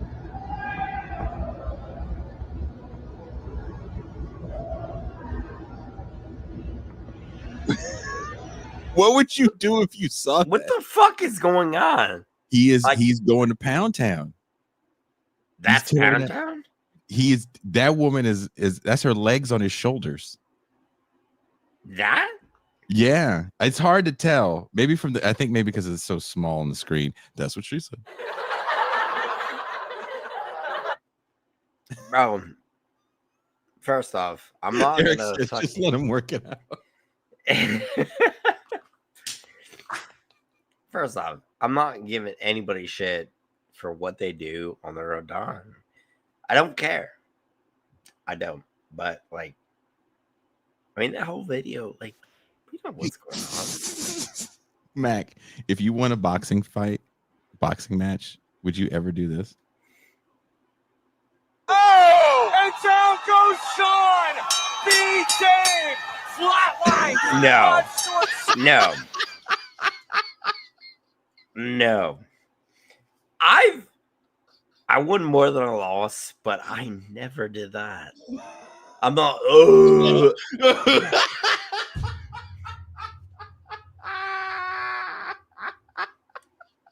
No. Who? I don't. Dizzle says New York is not.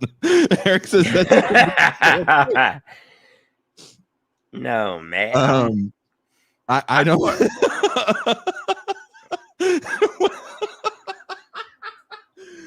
that between New York and the Dick Suck Celebrate guy, and then Mac also has to see. Oh, you're gonna give me something else? Okay, that's cool. Yeah, of course. Prison Connect. Don't get the video taken down. There you go. Amber R. She's at. Guess where she's at? The Ohio Department of Corrections. Oh my God. Yeah. Yes. Let's go, girl. Someone says, how is this possible? Having a photo shoot in prison. I don't give a fuck. Let's go. Prairie said remonetize. Yeah. He said remonetize. Y'all are some fucking clowns. Dizzle says she's innocent of all charges. Eric goes, there it is. Yep. Oh, dude. Red said, I'll step foot in the horrible state of Ohio for her. Prison Connect. Hey, Red, I love you. We're going to fight over this girl. How about that? Mac, there is a thing called 37U football. The fuck is that? People over 37 playing football. People over 37. Y'all, 37 you done got completely out of hand, y'all. Miguel Vick is retiring, y'all. This man is 56 years old, bro, out there acting like he is Michael fucking Vick. Can't believe this shit, bro. This shit, he must be the plug, bro. Everybody know him. He dapped the ref up twice. That wasn't even needed, bro. You got the commissioner of that league out there look like, you know what I'm saying? He out there, look, he over there pointing like he a YN, bro. Like, what is going on? Who the hell is these old motherfuckers out here playing 37U? Yeah, I know I came up with 37U, but this is beyond. I'm 37. This 56, goddamn you. What's crazy is that Miguel Vick was really out here acting crazy before his retirement, bro. These old ass, look, he number 6 fed up. He ain't trying to tackle nobody. Y'all out here spending y'all pension checks on semi-pro football and shit, bro, and all this gear and shit. Knowing y'all sciatic nerve is over there in hell right now. I know one of y'all got, some of y'all got pinched nerves, all kind of shit. Ain't no telling what's going on with y'all. He said, I gotta work. Hell no, I ain't retired yet. I still gotta work. Bro back there in shambles. He ain't even part of the play no more, bro. He ended up that. Would you play in this tackle league? No, I'm not good enough, Jason. Like, come on, man. I've told you would. These are guys in their 50s. I don't give a shit, man. You wouldn't play with guys in their 50s. No. McRub says they run like toddler football. Yes. Like, dude, I love this game, Jason. I love the game. I wasn't good enough to like get a fucking college scholarship. I wasn't that good. Like, and I tried at a D3 level. Couldn't do it. I'm not ruining the game. Like, and for me, the game is everything. Like, I love college football. Mm-hmm. Right? Like, this game, mm-hmm. with all the nonsense and everything, right? And there's a lot of shit that goes with NIL and everything. But this is a beautiful game. It's beautiful. Mac, you are so drunk right now. Oh, I am very drunk, my very friend. I can't wait for you to hear this back. Right? We'll end with this fun cartoon. This is a cartoon of a press conference. But Jason, yes, college football, yes, FBS, FCS, everything. Yeah, I mean, yeah. It makes it. Hey, what makes it worse, Dizzle? I got the shorts on. I got the shorts. But get this, like, I love college football, FBS, FCS. I don't give a shit. I don't care. Like, the game is what counts for me. Like, I love football, whether it's Canadian or whatever the fuck. I don't care. Football is an amazing sport. Remonetize.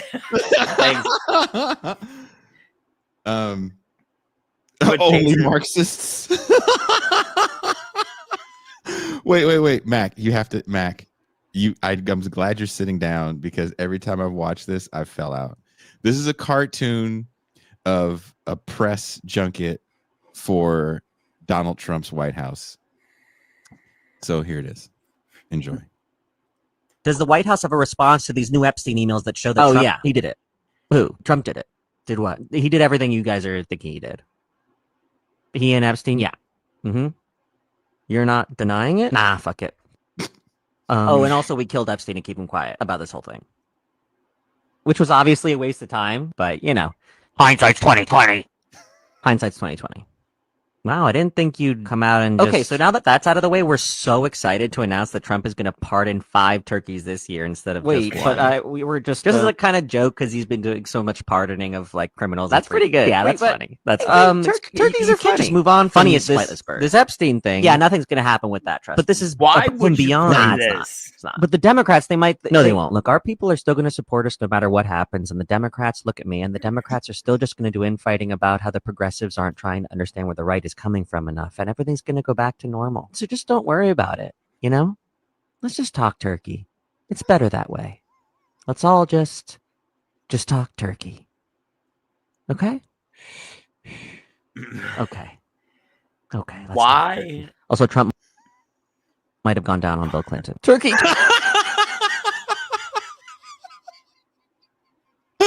When I saw that, and he goes, "You're not gonna, yeah, fuck it." Trump did it. Everything. What do you do? Everything. Yeah. But like this is nonsense. Oh my god. Mac, your speech is so slurred. Oh, don't judge me. You don't get to judge me, Jason. This is a judgment-free zone. Yeah. And on top of that, we watched a grandmother in a thong cooking. This is a judgment-free zone. Yeah. And judgment-free. You can't judge me, man. But that was nonsense. That was 100% nonsense. That is what was none. That's why I played it. Because it's nonsense. Prison Connect. This is Kylie, and she's in Montana Women's Prison. No. No? Yeah. No one, Kylie? No, you can't put Kylie in front of me right now. Because you know I'm fucked up. You know Kylie knows you're fucked up. No, you know I'm fucked up. Not Kylie knows I'm fucked up. You know I'm fucked up. What news broadcast is this? عاجل في مشهد مثير للسخرية مندوب سوريا في الأمم المتحدة يقول جيش الاحتلال السوري. نتابع سريعا. How is she speaking Arabic? That is Arabic. Yeah, it's a news broadcast in Arabic. And she shouldn't show that much out. I don't know. Maybe that's AI. I hope it's AI. But that is a lot of ass.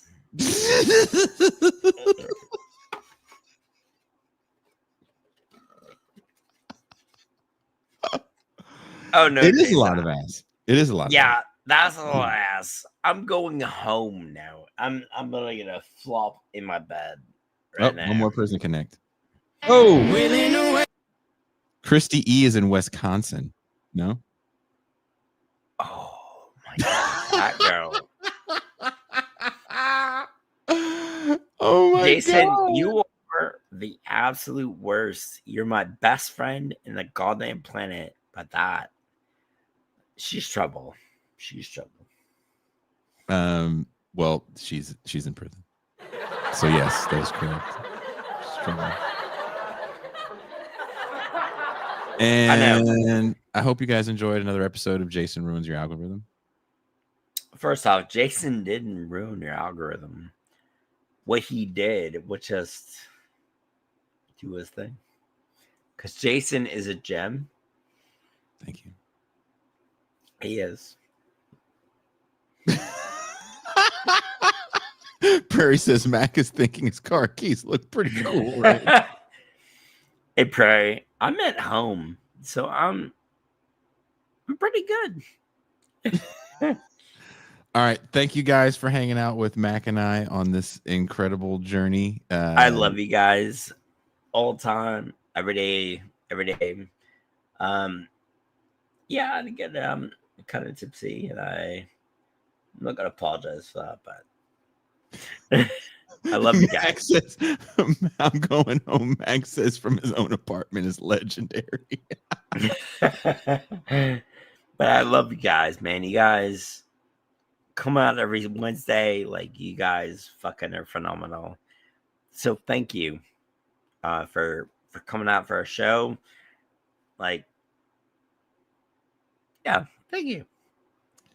Thank you guys very much. And I'll see some of you tomorrow for movie night, where we're going to watch the Christmas classic, starting off the holiday season with Jay's Fuck You, It's a Christmas movie night with Lethal Weapon, a Christmas classic. Mac, get some sleep. I'll talk to you tomorrow.